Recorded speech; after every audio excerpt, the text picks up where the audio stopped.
Olá, pessoal! Sextou aí também? Aqui sextou com muita alegria. E nós vamos para a nossa aula online de hoje. A prof vai falar sobre a unidade 7, o ciclo da água. Esse conteúdo aqui já está na apostila 2 de ciências, tá bom, gente? Já tem que trocar de livro, porque semana passada eu passei os exercícios complementares, vocês eram para mandar alguns, eu ainda estou esperando, teve muita gente que não mandou. E vamos lá, vamos ver como que acontece o ciclo da água. Vocês já perceberam que aqui nessa imagem está chovendo, né? Chovendo aqui nessa fazenda, nessa roça, tem um lago aqui, né, um rio. E é assim que se dá o ciclo da água, tá, gente? Aqui tem mais um temporalzinho. E aqui tem as perguntinhas, então, do que a gente vai aprender nessa unidade 7. Onde é possível ver a água na imagem? Como as nuvens se formam? Qual é a relação entre a chuva e a vegetação? A floresta ajuda a manter a qualidade da água do rio? Então, essas perguntas a gente vai responder nessa unidade 7. Ideias em construção. Existem alguns fatores que influenciam na ocorrência de chuva, como a umidade do ar, a quantidade de vapor no ar, o padrão dos ventos, a presença da vegetação. Isso acontece porque as áreas com vegetação tendem a ter o ar mais úmido, o que influencia diretamente na quantidade e na regularização das chuvas. Em uma aula de ciências, os alunos simularam em laboratório diferentes tipos de ambiente, utilizando aquários de vidro. Veja a tabela a seguir, descubra alguns ambientes e como foram as situações.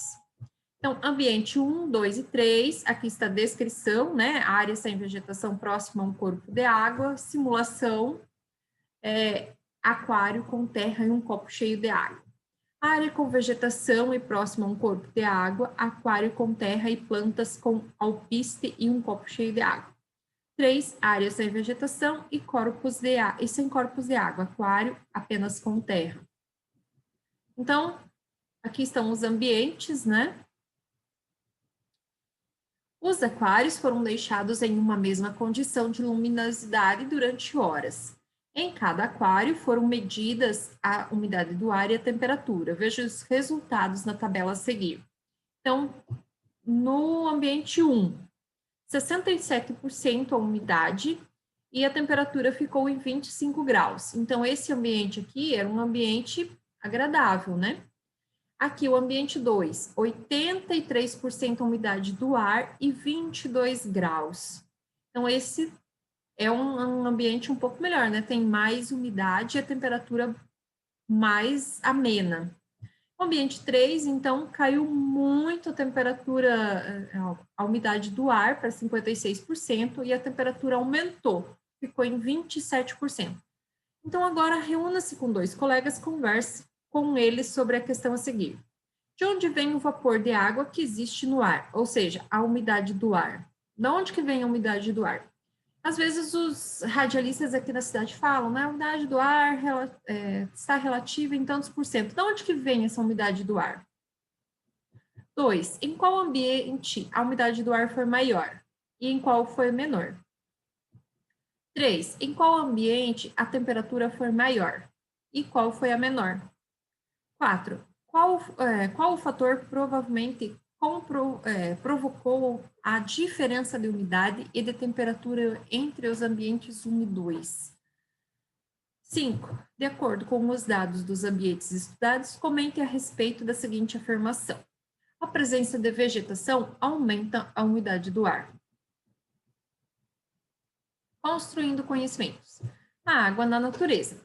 Grande parte da superfície do planeta Terra é coberta por água, e que podemos encontrar em diferentes estados físicos. Sólido, que é gelo, líquido, que é o que nós tomamos, né, água potável e a água salinizada do mar, e o estado gasoso, que é a umidade relativa do ar, tá, gente? É a água que fica no céu, no ar, por aí, tá, gente? Faz a gente respirar melhor.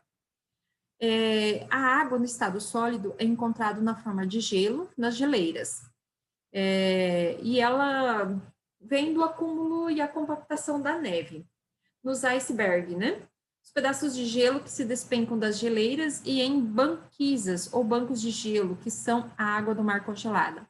Já a neve é formada por minúsculos cristais de gelo agrupados em flocos formados pelo congelamento do vapor de água, e o granizo é um tipo de precipitação, como a chuva, composto por pedaços de gelo formados nas nuvens devido à brusca temperatura. Então, aqui, ó, esse aqui é um parque, tá? É o Perito Moreno, na Argentina. Ele fica lá na Patagônia, lá para aqueles lados lá. É quase o final do nosso continente, tá? Aqui nós vemos um iceberg. E aqui uma banquisa, né? Banquisas. Banquisas são esses pedaços de gelo flutuando na água. Aqui nós temos um floco de neve, ampliado cerca de 17 vezes, frozen, né? E aqui nós temos granizo, que são essas pedrinhas aqui, ó, que são os pingos de chuva congelado. A água em estado líquido é encontrada nos oceanos, mares, rios, lagos, lençóis freáticos e aquífero. Nós vivemos sobre o maior aquífero do mundo. Nós vivemos sobre o aquífero Guarani. Além disso, há água no corpo dos seres humanos, dos animais, nas plantas, entre outros seres vivos, assim como nas nuvens, que são formadas por dezenas de pequenas gotículas de água. Então, aqui nós temos uma praia, né? Um mar em São Miguel dos Milagres, em Alagoas. Olha que lindo! Azulzinho, né, gente? Transparente. Aqui o Rio São Francisco, entrando no estado de Alagoas. Esse aqui é um dos maiores rios do nosso país. Aqui, nuvens formadas por pequenas gotículas de água em estado líquido. Então, aqui são as nuvens formadas, né? Precisamos beber cerca de 2 litros de água por dia para repor o que perdemos por meio do suor, das fezes e da urina.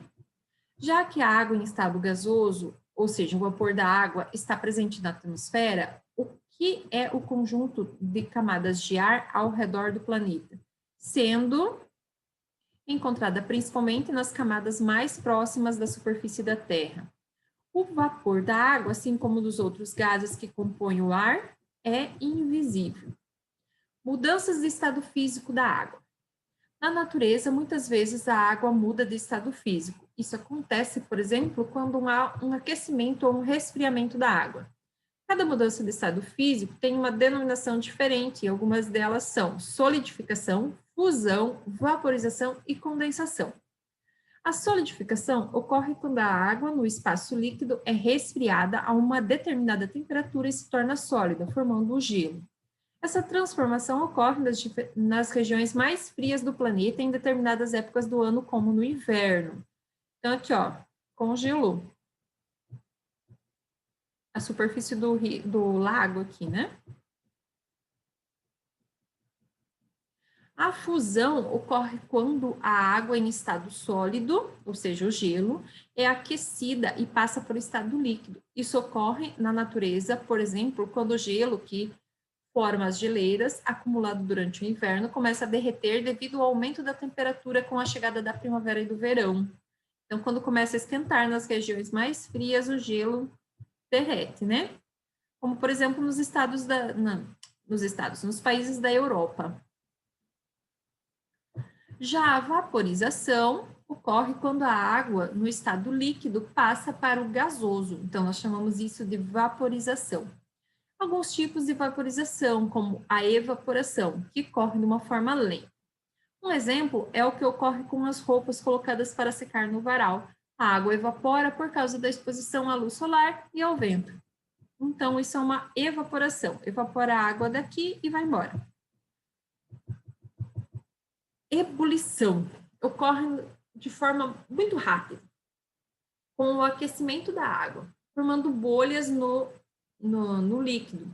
Isso ocorre, por exemplo, quando fervemos a água para cozinhar. Então, colocar uma água na panela, logo isso aqui está borbulhando, né? E saindo uma fumacinha, essa água está indo embora.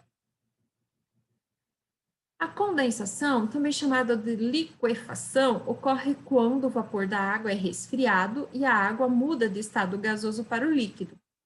Isso pode ser visto, por exemplo, quando o vapor de água dos alimentos se liquefaz ao entrar em contato com uma tampa de panela. Você já notou pela manhã o gramado ou o carro molhado? Essas gotículas de água se formam quando há grande quantidade de vapor de água no ar. Ao entrar em contato com uma superfície fria, como a vegetação à lataria de um carro, o vapor se forma em estado líquido. Então, algumas épocas do ano aqui na cidade nós podemos ver essa liquefação aqui, né? Ou condensação. A gente pode ver o gramado úmido, o carro amanheceu, né, com a capota molhada, e daí vai. Assim, né? Nós também chamamos de orvalho. Então, fusão, né, passa do estado sólido para o líquido. Quando passa do líquido para o sólido, é solidificação. Vaporização é o gasoso. Também podemos chamar de condensação ou liquefação, ou seja, ele passa do estado gasoso para o líquido. A água está se movimentando no espaço, quando à noite cai a temperatura, ela pousa em cima do carro ou na grama. Esse esquema aqui, vocês vão fazer no caderno, tá? A gente coloca a data de hoje, que é dia... Deixa eu ver que dia que é. Dia 6, tá? Coloque dia 6 e vocês vão desenhar esse aqui, ó, bem bonitinho lá no caderno de ciências de vocês. Você sabia? Geada. Nas madrugadas de inverno, quando a temperatura fica muito baixa, pode ocorrer o congelamento do orvalho, deixando tudo coberto por uma camada de gelo sobre o solo e a vegetação. Então, isso aqui é muito comum nos estados do sul, como, por exemplo, Paraná, Santa Catarina e Rio Grande do Sul. No caso aqui, ó, São Bento do Sul, em Santa Catarina. O ciclo da água. A quantidade de água na natureza não varia, mas ela passa constantemente por mudanças no estado físico. Essas mudanças ocorrem da forma cíclica e compõem o ciclo da água, também conhecido como ciclo hidrológico. Acompanhe no infográfico a seguir algumas etapas e alguns dos processos do ciclo da água. Essa atividade aqui vocês também vão fazer no caderno, tá bom, gente? Faça um desenho bem bonito, vai valer como desenho de artes, aí tira uma foto e manda para a prof. Esse ciclo d'água aqui, vocês já fizeram ele uma vez, se não me engano, foi na unidade 3 ou 4, tá bom, gente? A importância do ciclo da água. O ciclo da água tem relação com a regulação do clima, com a agricultura, com a produção de energia, com o abastecimento de água. A seguir, vamos analisar as relações do ciclo com o clima e também com as atividades humanas. Bom, deixa eu voltar aqui um pouquinho.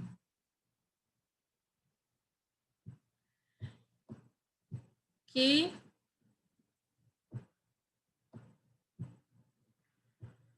nós percebemos, gente, que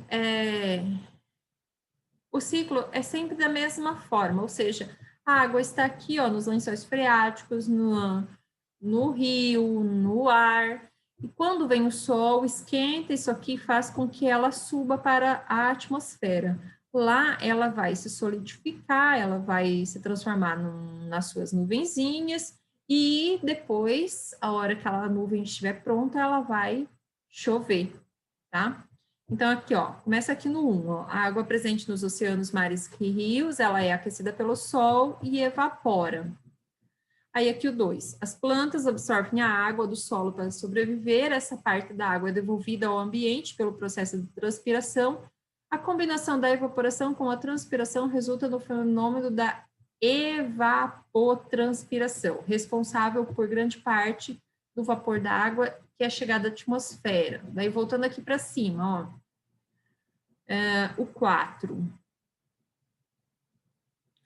Quando as nuvens ficam bem carregadas, as gotas de água caem em direção ao solo, formando a chuva, neve ou granizo. E isso resulta aqui, ó, no 5, A água líquida se infiltra novamente no solo e dessa forma vai para os rios e lagos e mares, para os reservatórios. Depois vem a parte 6, aqui ó, a parte 6, parte da água da chuva escoa superficialmente e chega aos rios e lagos. E aí começa tudo de novo, tá, gente? Esse é o ciclo da água, ele não muda, é sempre assim, constantemente, todos os dias. Então, o ciclo da água, ele tem importância, né, e ele está interligado com outras áreas. Por exemplo, o clima. O clima é o conjunto de condições atmosféricas de um local, como a quantidade de chuva, de ventos e temperaturas. Tudo isso medido ao longo de vários anos. O ciclo da água está relacionado diretamente ao padrão de chuvas de uma região. A maior parte da água em estado líquido do planeta está em oceanos. Como vimos, quando aquecida pelo calor do Sol, a água evapora, formando o vapor da água. Este, por sua vez, sobe para a atmosfera e, ao encontrar camadas mais frias, é condensado, formando as nuvens. Por ação dos ventos, as nuvens carregadas de água podem se deslocar por muitos quilômetros, fazendo com que a chuva caia longe do seu local de origem. É o que acontece aqui, né? Aqui, Sinop demora às vezes para chover na época da chuva. Ao redor aí já tinha chovido em tudo que é outra cidade, menos aqui. As nuvens podem se formar em locais distantes de onde a chuva irá ocorrer. Regime de chuvas. O regime de chuvas de uma região é uma das características que define o clima no local. Há, por exemplo, locais com climas mais úmidos, onde chove bastante o ano todo, como as florestas tropicais. Há também locais de clima seco, onde quase não chove, como nos desertos. Então, aqui, ó, chuva na floresta amazônica do Parque Nacional do Iazuni, no Equador. Então, gente, ó, a floresta amazônica, ela se estende além do Brasil, ela vai até o Equador. Passa pela Venezuela, né? Colômbia, Peru, até chegar ao Equador. Nas regiões desérticas, chuvas são raras. Deserto do Atacama, no Chile. Então, nós temos um deserto aqui, ó, bem próximo, né, no Chile. Vocês sabiam que se a floresta amazônica deixar de existir, aquele local ali vai ser um deserto? Pois é. Muitos fatores influenciam na quantidade de chuvas de uma região, como a umidade do ar. Quanto maior a umidade relativa do ar, maior a quantidade de vapor de água no ar, maior a chance de ocorrência de chuva. O padrão dos ventos também interfere, pois os ventos podem trazer o ar úmido ou seco de uma região. Por exemplo, em geral, os ventos que chegam dos oceanos carregam mais umidades. Como vimos, por outro fator que interfere na ocorrência de chuvas no clima de uma região é a presença da vegetação. Quando as plantas absorvem água do solo, parte dessa água volta para a atmosfera pelo processo de transpiração, ou seja, a planta transpira, tá, gente? Igual nós quando a gente corre, né? Além disso, alguns estudos mostram que as árvores eliminam algumas partículas na atmosfera que favorecem a condensação da água, facilitando a ocorrência de chuvas em algumas regiões. Assim, o desmatamento diminui a transpiração e, consequentemente, reduz o volume de chuvas. Com isso, há maior possibilidade de ocorrências de incêndios florestais, o que degrada ainda mais a floresta. Foi o que aconteceu esse ano, né, gente? Muito desmatamento e ocorreu, então, os incêndios, que degradou as florestas. Então, queimou muito esse ano, né? As queimadas em campos agrícolas e pastagens produzem fumaça, o que interfere nos mecanismos de formação de nuvens, dificultando a ocorrência de chuva. Olha só, né? Então, além de não ter chovido, né, de o desmatamento ter interferido no volume de chuvas, as queimadas ainda dificultaram a ocorrência das chuvas no locais, né? A Serra do Amolar ainda está queimando, que é no Mato Grosso do Sul. A diferença no regime de chuvas, da frequência de chuvas de uma localidade em determinado tempo, somadas a outros fatores, fazem com que a distribuição da água doce não seja igual no planeta, nem mesmo dentro de um país. A Amazônia, por exemplo, concentra a maior parte da água doce do Brasil. Ali, as chuvas frequentes garantem a existência dos rios permanentes e com grande volume de água, já que em outros estados da região Nordeste, ocorrem períodos prolongados de seca, o que leva muitas nascentes a secar em algum período do ano, fazendo que alguns rios desapareçam ou reduzam muito o seu volume. Aqui, ó, a floresta depende da chuva, assim como a ocorrência de chuva depende da existência da floresta. Aqui, ó, Rio Amazonas. Uma combinação de fatores, incluindo as chuvas escassas em certos períodos do ano, reduz o volume de água em alguns rios. Rio Paraty, em Ipirá, na Bahia. Certo, gente? Eu vou parar aqui. E a gente vai lá embaixo para os exercícios. Na próxima aula eu continuo aqui com a explicação. E daí a gente vai terminar o conteúdo. Então, aqui, ó, mãos à obra, página 27. Relacione os estados físicos da água aos locais onde ela pode ser encontrada. Então, tem letra A, B e C. Então, vocês vão colocar aqui, ó, neve. Vai ser encontrada onde? Exercício 2. Assinale a alternativa que indica a definição correta de evapotranspiração. Eu expliquei isso. Complete o esquema a seguir, que representa as mudanças de estado físico da água. Utilize os adesivos disponíveis no material complementar. Então, tá lá embaixo. Agora, responda as questões. Quais mudanças de estado ocorrem, respectivamente, o aumento e com a diminuição de temperatura?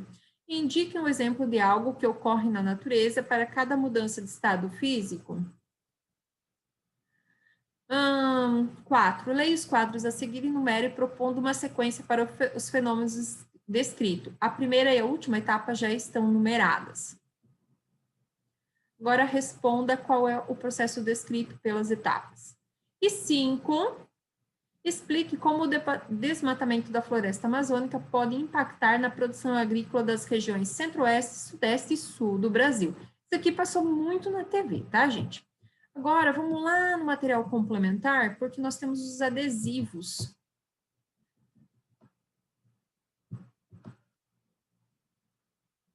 Unidade 10, unidade 9, unidade 7.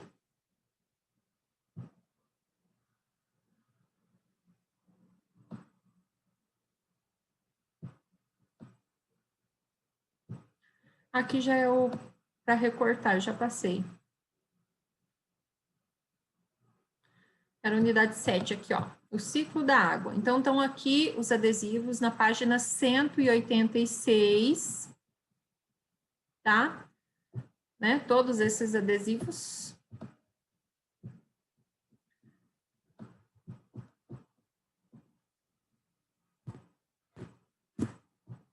Certo? Vocês vão trazer esses adesivos aqui. Todos eles não, tá, gente? São só 3, ó. Não, 5. São 5 adesivos que estão lá. Nem 5, são 4. Professora que não sabe contar. Meu Deus, tem que assistir as aulas de matemática, né? Então, aqui, ó. Colhe um adesivo aqui, colhe um aqui. Um aqui e um aqui. Então, são 4 adesivos. São aqueles laranjinhas lá, tá bom, gente? Esse é o nosso conteúdo de hoje. Espero que vocês tenham gostado. Até a nossa próxima aula. Beijo e bom final de semana.